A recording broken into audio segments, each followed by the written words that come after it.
L'encyclopédie, article, Mahométisme.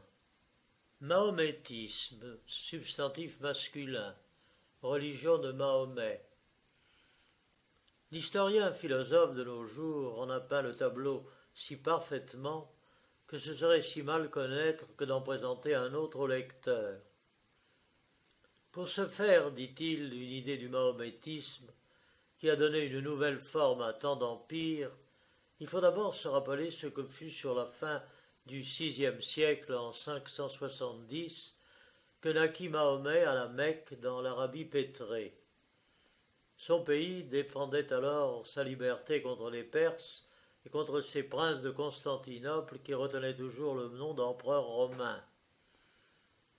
Les enfants du grand Nushirvan, indignes d'un tel père, désolaient la Perse par des guerres civiles et par des parricides. Les successeurs de Justinien avilissaient le nom de l'Empire.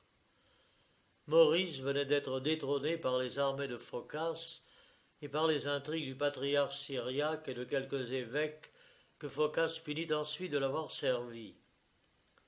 Le sort de Maurice et de ses 5 fils avait coulé sous la main du bourreau, et le pape Grégoire le Grand, ennemi des patriarches de Constantinople, tâchait d'attirer le tyran Phocas dans son parti en lui prodiguant des louanges et en condamnant la mémoire de Maurice qu'il avait tué pendant sa vie.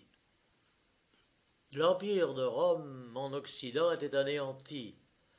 Un déluge de barbares, Goths, Hérules, Huns, Vandales inondait l'Andrope, quand Mahomet jetait dans les déserts de l'Arabie les fondements de la religion et de la puissance musulmane.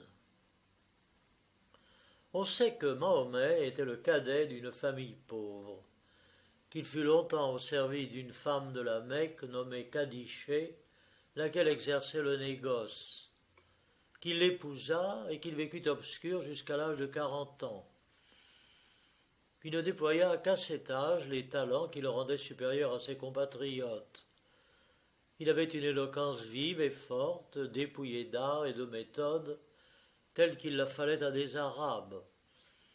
Un air d'autorité, d'insinuation, animé par des yeux perçants et par une heureuse physionomie, l'intrépidité d'Alexandre, la libéralité et la sobriété dont Alexandre aurait eu besoin pour être grand homme en tout. L'amour qu'un tempérament ardent lui rendait nécessaire et qui lui donna tant de femmes et de concubines, n'affaiblit ni son courage, ni son application, ni sa santé. C'est ainsi qu'en parlent les Arabes contemporains, et ce portrait est justifié par ses actions. Après avoir connu le caractère de ses concitoyens, leur ignorance, leur crédulité et leur disposition à l'enthousiasme, il vit qu'il pouvait s'ériger en prophète. Il feignit des révélations, il parla, il se fit croire d'abord dans sa maison, ce qui était probablement le plus difficile. En 3 ans, il eut 42 disciples persuadés. Omar, son persécuteur, devint son apôtre. Au bout de 5 ans, il en eut 114.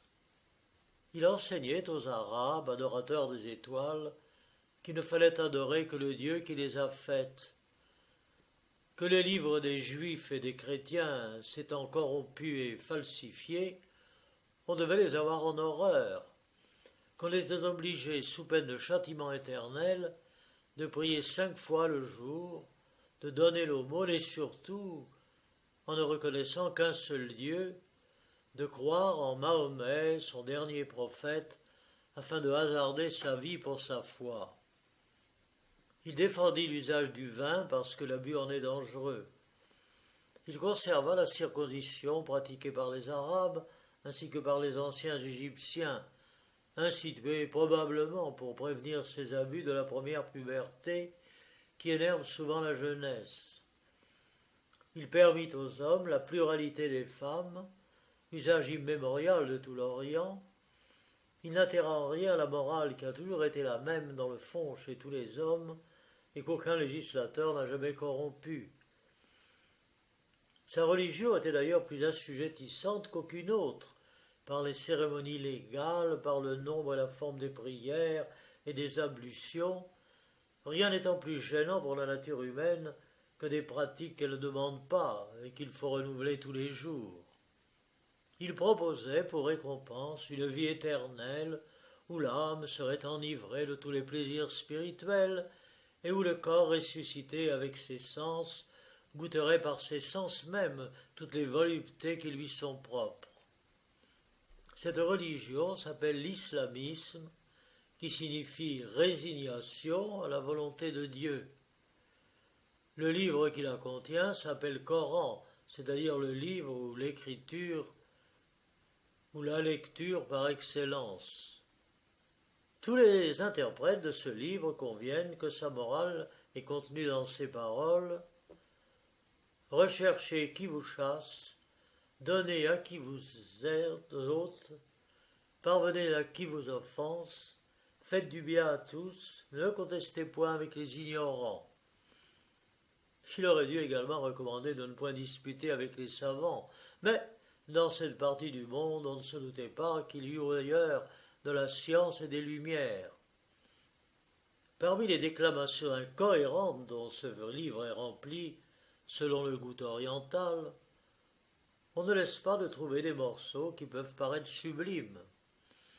Mahomet, par exemple, en parlant de la cessation du déluge, s'exprime ainsi: Dieu dit: terre, engloutis tes eaux.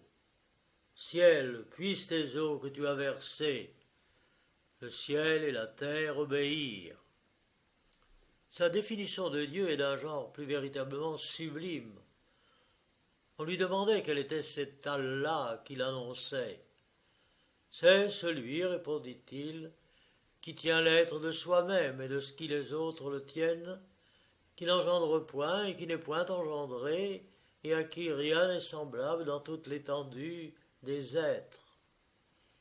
Il est vrai que les contradictions, les absurdités, les anachronismes sont répandus en foule dans ce livre. On y voit surtout une ignorance profonde de la physique la plus simple et la plus connue.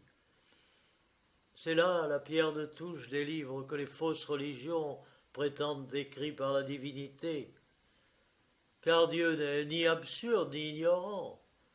Mais le vulgaire qui ne voit point ses fautes les adore, et les imams emploient un déluge de paroles pour les pallier.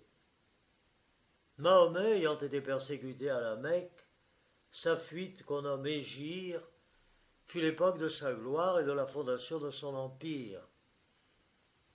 De fugitif, il devint conquérant. Réfugié à Médine, il y persuada le peuple et l'asservit. Il battit d'abord avec 113 hommes les Mecquois qui étaient venus fondre sur lui au nombre de 1000. Et cette victoire, qui fut un miracle aux yeux de ses spectateurs, les persuada que Dieu combattait pour eux comme eux pour lui. Dès lors, ils espérèrent la conquête du monde. Mahomet prit la Mecque, vit ses persécuteurs à ses pieds, conquit en 9 ans, par la parole et par les armes, toute l'Arabie, pays aussi grand que la Perse, et que les Perses ni les Romains n'avaient pu soumettre. Dans ses premiers succès, il avait écrit au roi de Perse Coroès et à l'empereur Héraclius, au prince des Coptes, gouverneur d'Égypte, au roi des Abyssins et à un roi nommé Mandar, qui régnait dans une province près du golfe Persique. Il osa leur proposer d'embrasser sa religion, et ce qui est étrange, c'est que de un de ces princes, il y en eut 2 qui se firent mahométans. Ce furent le roi d'Abyssinie et de Mandar. Khosroès déchira la lettre de Mahomet avec indignation. Héraclius répondit par des présents. Le prince des Coptes lui envoya une fille qui passait pour un chef-d'œuvre de la nature et qu'on appelait la belle Marie. Mahomet, au bout de 9 ans, se croyant assez fort pour étendre ses conquêtes et sa religion chez les Grecs et chez les Perses, commença par attaquer la Syrie, soumise alors à Héraclius, et lui prit quelques villes. Cet empereur entêté de disputes métaphysiques, de religion, et qui avait embrassé le parti des monothéites, essuya en peu de temps 2 propositions bien singulières. L'une de la part de Khosroès, qu'il avait longtemps vaincu, et l'autre de la part de Mahomet. Khosroès voulait qu'Héraclius embrassât la religion des mages, et Mahomet qu'il se fît musulman. Le nouveau prophète donnait le choix à ceux qu'il voulait subjuguer d'embrasser sa secte ou de payer un tribut. Ce tribut était réglé par l'Alcoran à 13 drachmes d'argent pour an pour chaque chef de famille. Une taxe si modique est une preuve que les peuples qu'il soumit étaient très pauvres. Le tribut a augmenté depuis. De tous les législateurs qui ont fondé des religions, il est le seul qui ait étendu la sienne par les conquêtes. D'autres peuples ont porté leur culte avec le fer et le feu chez des nations étrangères, mais nul fondateur de secte n'avait été conquérant. Ce privilège unique est aux yeux des musulmans l'argument le plus fort que la divinité prit soin elle-même de seconder leurs prophètes. Enfin, Mahomet, maître de l'Arabie et redoutable à tous ses voisins, attaqué d'une maladie mortelle à Médine à l'âge de 63 ans et demi, voulut que ces derniers moments parussent ceux d'un héros et d'un juste. Que celui à qui j'ai fait violence et injustice paraisse, s'écria-t-il, et je suis prêt de lui faire réparation. Un homme se leva, qui lui redemanda quelque argent. Mahomet le lui fit donner et expira peu de temps après, regardé comme un grand homme par ceux mêmes qu'il savait qu'il était un imposteur, et révéré comme un prophète par tout le reste. Les Arabes contemporains écrivirent sa vie dans le plus grand détail. Tout y ressent la simplicité barbare des temps qu'on nomme héroïques. Son contrat de mariage avec sa première femme, Khadiché, est exprimé en ces mots. Attendu que Khadiché est amoureuse de Mahomet, et Mahomet pareillement amoureux d'elle. On voit quel repas apprêtaient ces femmes, et on apprend le nom de ses épées et de ses chevaux. On peut remarquer surtout dans son peuple des mœurs conformes à celles des anciens Hébreux. Oh, je ne parle que des mœurs. La même ardeur à courir au combat au nom de la divinité, la même soif du butin, le même partage des dépouilles, et tout se rapportant à cet objet.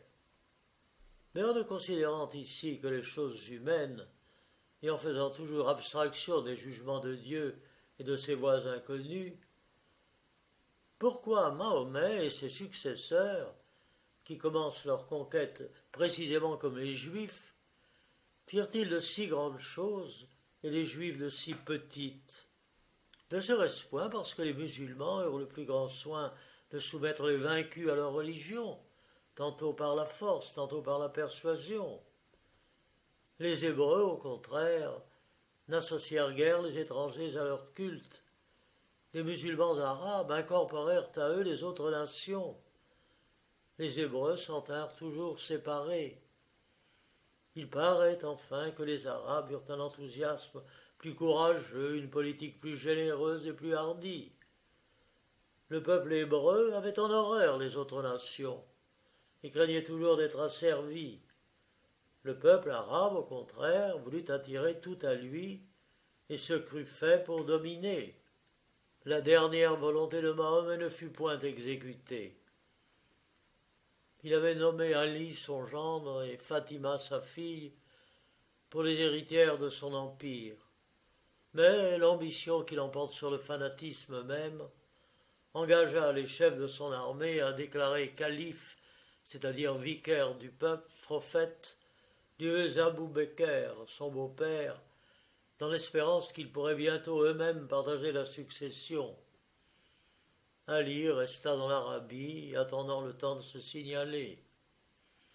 Abou Bekr rassembla d'abord en un corps les feuilles épares de l'Alcoran, et on lut en présence de tous les chefs les chapitres de ce livre, et on établit en son authenticité invariable. Bientôt, Abou Bekr mena ses musulmans en Palestine et y défit le frère d'Héraclius. Il mourut peu après avec la réputation du plus généreux de tous les hommes, n'ayant jamais pris pour lui qu'environ 40 soldes de notre monnaie par jour de tout le butin qu'on partageait, ayant fait voir combien le mépris des petits intérêts peut s'accorder avec l'ambition que les grands intérêts inspirent. Abou Bekr passe chez les Mahométans pour un grand homme et pour un musulman fidèle. C'est un des saints de l'Alcoran. Les Arabes rapportent son testament conçu en ces termes. Au nom de Dieu, très miséricordieux, voici le testament d'Abou Bekr, fait dans le temps qu'il allait passer de ce monde à l'autre, dans le temps où les infidèles croient, où les impies cessent de douter, et où les menteurs disent la vérité. Ce début semble être d'un homme persuadé.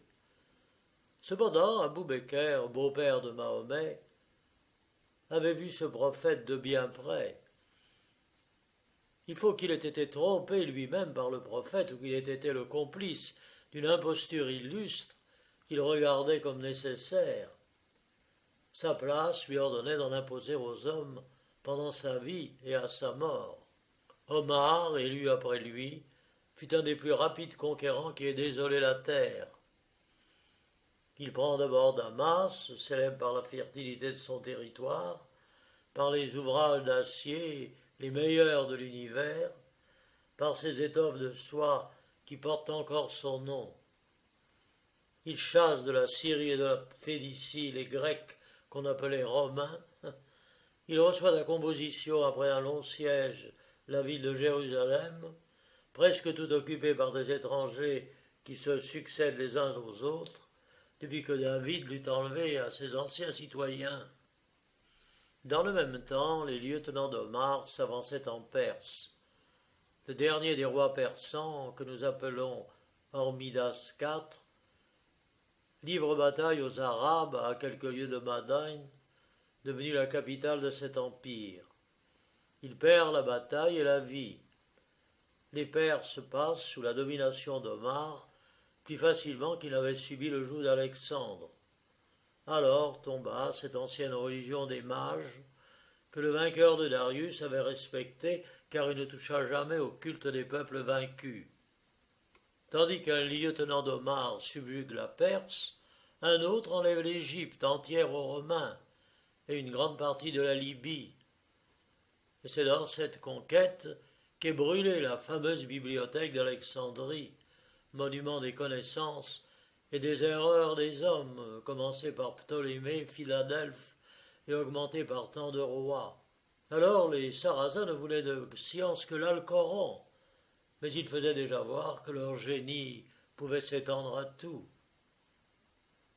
L'entreprise de renouveler en Égypte l'ancien canal creusé par les rois, et rétabli ensuite par Trajan, et de rejoindre ainsi le Nil à la mer Rouge, est digne des siècles les plus éclairés. Un gouverneur d'Égypte entreprend ce grand travail sous le califat d'Omar et en vint à bout. Quelle différence entre le génie des Arabes et celui des Turcs! Ceux-ci ont laissé périr un ouvrage dont la conservation valait mieux que la possession d'une grande province. Le succès de ce peuple conquérant semble dû plutôt à l'enthousiasme qui les animait et à l'esprit de la nation qu'à ses conducteurs, car Omar est assassiné par un esclave perse en 603. Othman, son successeur, l'est en 655 dans une émeute. Ali, ce fameux gendre de Mahomet, n'est élu et ne gouverne qu'au milieu des troubles. Il meurt assassiné au bout de 5 ans, comme ses prédécesseurs. Et cependant, les armes musulmanes sont toujours victorieuses. C'est Ali que les Persans révèrent aujourd'hui et dont ils suivent les principes en opposition de ceux d'Omar, obtint enfin le califat et transféra le siège des califes de la ville de Médine, où Mahomet est enseveli, dans la ville de Kouffa, sur les bords de l'Euphrate. Et à peine reste-t-il aujourd'hui des ruines. C'est le sort de Babylone, de Séleucie et de toutes les anciennes villes de la Chaldée, qui n'étaient bâties que de briques. Il est évident que le génie du peuple arabe, mis en mouvement par Mahomet, fit tout de lui-même pendant près de 3 siècles et ressembla en cela au génie des anciens Romains. C'est en effet sous Valide, le moins guerrier des califes, que se font les plus grandes conquêtes. Un de ses généraux étend son empire jusqu'à Samarcande en 707. Un autre attaque en même temps l'empire des Grecs vers la mer Noire. Un autre, en 711, passe d'Égypte en Espagne, soumis aisément tour à tour par les Carthaginois, par les Romains, par les Goths et Vandales, et enfin par ces Arabes qu'on nomme Maures. Ils y établirent d'abord le royaume de Cordoue. Le sultan d'Égypte secoue à la vérité le joug du grand calife de Bagdad, et Abderrahm, gouverneur de l'Espagne conquise, ne reconnaît plus le sultan d'Égypte. Cependant, tout plie encore sous les armes musulmanes. Cet Abderrahm, petit-fils du calife Hicham, prend les royaumes de Castille, de Navarre, du Portugal, d'Aragon. Il s'établit en Languedoc, il s'empare de la Guyenne et du Poitou, et sans Charles Martel qui lui ôta la victoire et la vie, la France était une province mahométane. Après le règne de 19 califes de la maison des Omniades, commence la dynastie des califes abbassides, vers l'an 752 de notre ère. Abou Ja'far al-Mansur, second calife abbasside, fixa le siège de ce grand empire à Bagdad, au-delà de l'Euphrate, dans la Chaldée. Les Turcs disent qu'il en jeta les fondements. Les Perses rassurent qu'elles étaient très anciennes et qu'il ne fait que la réparer. C'est cette ville qu'on appelle quelquefois Babylone et qui a été le sujet de tant de guerres entre la Perse et la Turquie. La domination des califes dura 655 ans. Despotiques dans la religion comme dans le gouvernement, ils n'étaient point adorés ainsi que le grand lama, mais ils avaient une autorité plus réelle. Et dans les temps même de leur décadence, ils furent respectés des princes qui les persécutaient. Tous ces sultans, turcs, arabes, tartares, reçurent l'investiture des califes avec bien moins de contestation que plusieurs princes chrétiens n'en ont reçu des papes. On ne baisait point les pieds du calife, mais on se prosternait sur le seuil de son palais. Et si jamais puissance a menacé toute la terre, c'est celle de ces califes, car ils avaient le droit du trône et de l'autel, du glaive et de l'enthousiasme. Leurs ordres étaient autant d'obstacles, et leurs soldats autant de fanatiques. Dès l'an 671, ils assiégèrent Constantinople, qui devait un jour devenir mahométane. Les divisions presque inévitables parmi tant de chefs féroces n'arrêtèrent pas leur conquête. Ils ressemblèrent en ce point aux anciens Romains, qui parmi leurs guerres civiles avaient subjugué l'Asie mineure. À mesure que les Mahométans devinrent puissants, ils se polirent.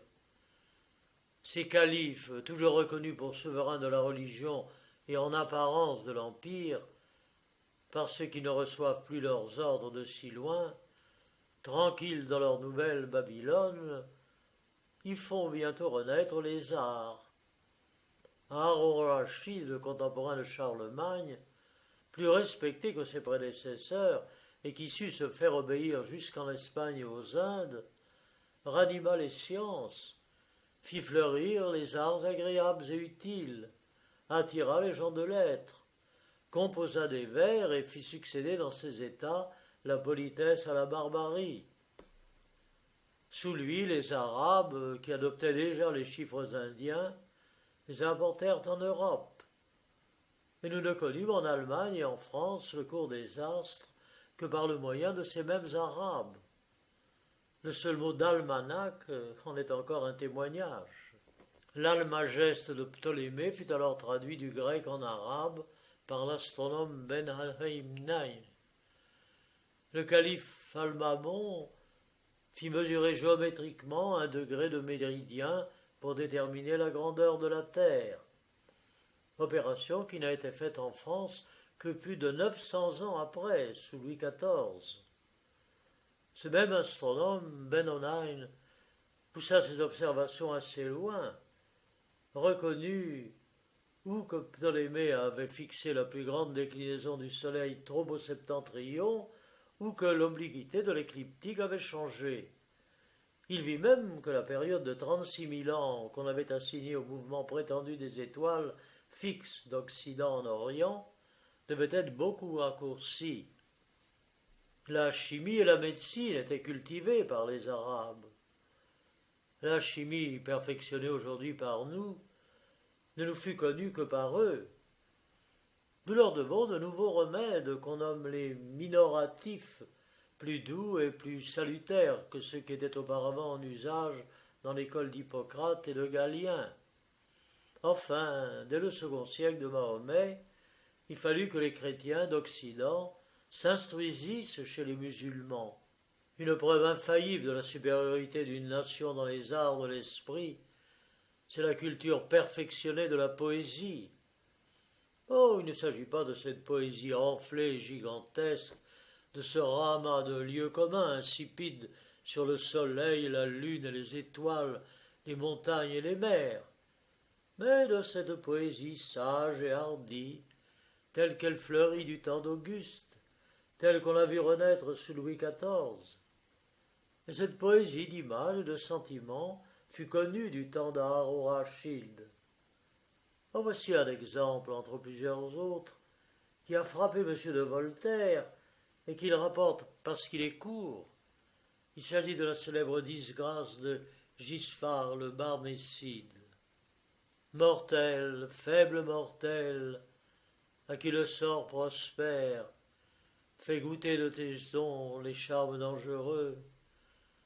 Connais qu'elle est des rois la faveur passagère, contemple Barmécide et tremble d'être heureux. Ce dernier vers est d'une grande beauté. La langue arabe avait l'avantage d'être perfectionnée depuis longtemps. Elle était fixée avant Mahomet et ne s'est plus altérée depuis. Aucun des jargons qu'on parlait alors en Europe n'a pas seulement laissé la moindre trace. De quelque côté que nous tournions, il faut avouer que nous n'existons que d'hier. Nous allons plus loin que les autres peuples en plus d'un genre, et c'est peut-être parce que nous sommes venus les derniers. Si l'on envisage à présent la religion musulmane, on la voit embrassée par toutes les Indes et par les côtes orientales de l'Afrique où ils trafiquaient. Si on regarde leurs conquêtes, d'abord le calife Harun-Rachid impose un tribut de 70 000 écus d'or par an à l'impératrice Irène. L'empereur Nicéphore ayant ensuite refusé de payer le tribut, Haron prend l'île de Chypre et vient ravager la Grèce. Almanon, son petit-fils, prince d'ailleurs si recommandable pour son amour pour les sciences et par son savoir, s'empare par ses lieutenants de l'île de Crète en 826. Les musulmans bâtirent Candie, qu'ils ont reprise de nos jours. En 828, les mêmes Africains qui avaient subjugué l'Espagne et fait des incursions en Sicile reviennent encore désoler cette île fertile, encouragés par un Sicilien nommé Euphémius, qui ayant, à l'exemple de son empereur Michel, épousé une religieuse, poursuivi par les lois que l'empereur s'était rendu favorables, fit à peu près en Sicile ce que le comte Julien avait fait en Espagne. Ni les empereurs grecs, ni ceux d'Occident ne purent alors chasser de Sicile les musulmans, tant l'Orient et l'Occident étaient mal gouvernés. Ces conquérants allaient se rendre maîtres de l'Italie, s'ils avaient été unis, mais leurs fautes sauvèrent Rome, comme celles des Carthaginois la sauvèrent autrefois. Ils partent de Sicile en 846 avec une flotte nombreuse. Ils entrent par l'embouchure du Tibre. Et ne trouvant qu'un pays presque désert, ils vont assiéger Rome. Ils prirent les dehors, et ayant pillé la riche église de Saint-Pierre hors des murs, ils levèrent le siège pour aller combattre une armée de Français qui venait secourir Rome, sous un général de l'empereur Lothaire. L'armée française fut battue, mais la ville, rafraîchie, fut manquée, et cette expédition, qui devait être une conquête, ne devint par leur mésintelligence qu'une incursion de barbares. Ils revinrent bientôt avec une armée formidable, qui semblait devoir détruire l'Italie et faire une bourgade mahométane de la capitale du christianisme. Le pape Léon IV, prenant dans ce danger une autorité que les généraux de l'empereur Lothaire semblaient abandonner, se montra digne, en défendant Rome, d'y commander en souverain. Il avait employé les richesses de l'Église à réparer les murailles, à élever des tours, à attendre des chaînes sur le Tibre. Il arma les milices à ses dépens, engagea les habitants de Naples et de la Gaillette à venir défendre les côtes et le port d'Ostie, sans manquer à la sage précaution de prendre d'eux des otages, sachant bien que ceux qui sont assez puissants pour nous secourir ne sont assez pour nous nuire. Il visita lui-même tous les postes et reçut les Sarrasins à leur descente, non pas en équipage de guerriers, ainsi qu'en avait usé Gosselin, évêque de Paris, dans une occasion encore plus pressante, mais comme un pontife qui exhortait un peuple chrétien et comme un roi qui veillait à la sûreté de ses sujets. Il était né romain. Le courage des premiers âges de la République revivait en lui dans un temps de lâcheté et de corruption, tel qu'un des beaux monuments de l'ancienne Rome qu'on trouve quelquefois dans les ruines de la Nouvelle. Son courage et ses soins furent secondés. On reçut vaillamment les Sarrasins à leur descente, et la tempête ayant dissipé la moitié de leurs vaisseaux, une partie de ses conquérants, échappés au naufrage, fut mise à la chaîne. Le pape rendit sa victoire utile en faisant travailler aux fortifications de Rome et à ses embellissements les mêmes mains qui devaient les détruire. Les Mahométans restèrent cependant maîtres du Carignan, entre Capoue et Gaillette, mais plutôt comme une colonie de corsaires indépendants que comme des conquérants disciplinés. Voilà donc au IXe siècle les musulmans, à la fois à Rome et à Constantinople, maîtres de la Perse, de la Syrie, de l'Arabie, de toutes les côtes d'Afrique jusqu'au mont Atlas et des trois quarts de l'Espagne. Mais ces conquérants ne formèrent pas une nation comme les Romains, qui, étendus presque autant qu'eux, n'avaient fait qu'un seul peuple. Sous le fameux calife Al-Ma'mon, vers l'an 815, un peu après la mort de Charlemagne, l'Égypte était indépendante et le Grand Caire fut la résidence d'un autre calife. Le prince de la Mauritanie, Tangitan, sous le titre de Miramolin, était maître absolu de l'empire du Maroc. La Nubie et la Libye obéissaient à un autre calife.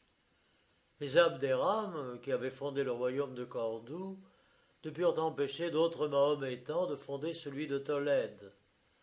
Toutes ces nouvelles dynasties révéraient dans le calife le successeur de leur prophète. Ainsi que les chrétiens allaient en foule en pèlerinage à Rome, les Mahométans de toutes les parties du monde allaient à la Mecque, gouverné par un shérif que nommait le calife, et c'était principalement par ce pèlerinage que le calife, maître de la Mecque, était vénérable à tous les princes de sa croyance. Mais ces princes, distinguant la religion de leurs intérêts, dépouillaient le calife en lui rendant hommage. Cependant les arts fleurissaient à Cordoue. Les plaisirs recherchés, la magnificence, la galanterie régnaient à la cour des rois maures. Les tournois, les combats à la barrière sont peut-être de l'invention de ces Arabes. Ils avaient des spectacles, des théâtres, qui, tout grossiers qu'ils étaient, montraient encore que les autres peuples étaient moins polis que ces Mahométans. Cordoue était le seul pays de l'Occident où la géométrie, l'astronomie, la chimie, la médecine fussent cultivées. Sanche le Grand, roi de Léon, fut obligé de s'aller mettre à Cordoue en 956 entre les mains d'un médecin arabe qui, invité par le roi, voulut que le roi vînt à lui. Cordoue est un pays de délices arrosé par le Guadalquivir, où des forêts de citronniers, d'orangers, de grenadiers parfument l'air, et où tout invite à la mollesse. Le luxe et le plaisir corrompirent enfin les rois musulmans. Leur domination fut au Xe siècle, comme celle de presque tous les princes chrétiens, partagée en petits États. Tolède, Murcia, Valence, Huesca, même eurent leur roi. C'était le temps d'accabler cette puissance divisée, mais ce temps n'arriva qu'au bout d'un siècle. D'abord en 1085, les Maures perdirent Tolède et toute la Castille neuve se rendit au Cid. Alphonse, dit le batailleur, prit sur eux Saragosse en 1114. Alphonse de Portugal leur ravit Lisbonne en 1147. Fernand III leur enleva la ville délicieuse de Cordoue en 1236 et les chassa de Murcie et de Séville. Jacques, roi d'Aragon, les expulsa de Valence en 1238. Ferdinand IV leur ôta Gibraltar en 1303. Ferdinand V, surnommé le catholique, conquit finalement sur eux le royaume de Grenade et les chassa d'Espagne en 1492. Revenons aux Arabes d'Orient. Le mahométisme florissait et cependant l'empire des califes était détruit par la nation des Turcomans. On se fatigue à rechercher l'origine de ces Turcs. Ils ont tous été d'abord des sauvages, vivant de rapines, habitant autrefois au-delà du Taurus et de l'Immaüs. Ils se répandirent vers le XIe siècle du côté de la Moscovie. Ils inondèrent les bords de la mer Noire et ceux de la mer Caspienne. Les Arabes, sous les premiers successeurs de Mahomet, avaient soumis presque toute l'Asie mineure, la Syrie et la Perse. Les Turcomans, à leur tour, soumirent les Arabes et dépouillèrent tout ensemble les califes fatimites et les califes abbassides. Togrul Beg, de qui on fait descendre la race des Ottomans, entra dans Bagdad à peu près comme tant d'empereurs sont entrés dans Rome. Il se rendit maître de la ville et du calife en se prosternant à ses pieds. Il conduisit le calife à son palais en tenant la bride de sa mule. Mais, plus habile et plus heureux que ses empereurs allemands ne l'ont été à Rome, il établit sa puissance, ne laissa au calife que le soin de commencer le vendredi les prières à la mosquée et l'honneur d'investir de leurs états tous les tyrans mahométans qui se feraient souverains. Il faut se souvenir que, comme ces Turcomans imitaient les Francs, les Romans et les Norangos, dans leur irruption, ils les imitèrent aussi en se soumettant aux lois, aux mœurs et à la religion des vaincus. C'est ainsi que d'autres Tartares en ont usé avec les Chinois, et c'est l'avantage que tout peuple policé, quoique le plus faible, doit avoir sur le barbare, quoique le plus fort.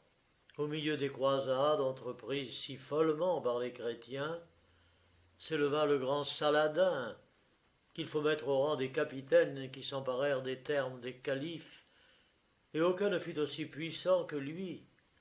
Il conquit en peu de temps l'Égypte, la Syrie, l'Arabie, la Perse, la Mésopotamie et Jérusalem, où après avoir établi des écoles musulmanes, il mourut à Damas en 1195, admiré des chrétiens même. Il est vrai que dans la suite des temps, Tamerlan conquit sur les Turcs la Syrie et l'Asie mineure, mais les successeurs de Bajazet rétablirent bientôt leur empire, reprirent l'Asie mineure et conservèrent tout ce qu'ils avaient en Europe sous Hammurath.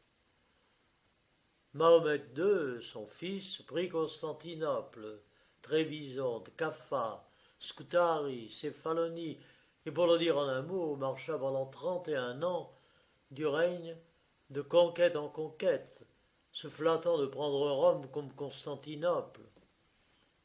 Une colique en délivra le monde en 1481, à l'âge de 51 ans. Mais les Ottomans n'en ont pas moins conservé en Europe un pays plus beau et plus grand que l'Italie. Jusqu'à présent, leur empire n'a pas redouté d'invasions étrangères. Les Persans ont rarement entamé les frontières des Turcs. On a vu au contraire le sultan Murad IV prendre Bagdad d'assaut sur les Persans en 1638, demeurer toujours le maître de la Mésopotamie, envoyer d'un côté des troupes aux grands Moghols contre la Perse et de l'autre menacer Venise. Les Allemands ne sont jamais présentés aux portes de Constantinople, comme les Turcs à celles de Vienne. Les Russes ne sont devenus redoutables à la Turquie que depuis Pierre le Grand. Enfin, la force a établi l'Empire ottoman et les divisions des chrétiens l'ont maintenu. Cet empire, en augmentant sa puissance, s'est conservé longtemps dans ses usages féroces qui commencent à s'adoucir. Voilà l'histoire de Mahomet, du mahométisme, des Maures d'Occident et finalement des Arabes vaincus par les Turcs qui, devenus musulmans dès l'an 1055, ont persévéré dans la même religion jusqu'à ce jour. C'est en 5 pages sur cet objet l'histoire de 11 siècles, signé le chevalier de Jaucourt.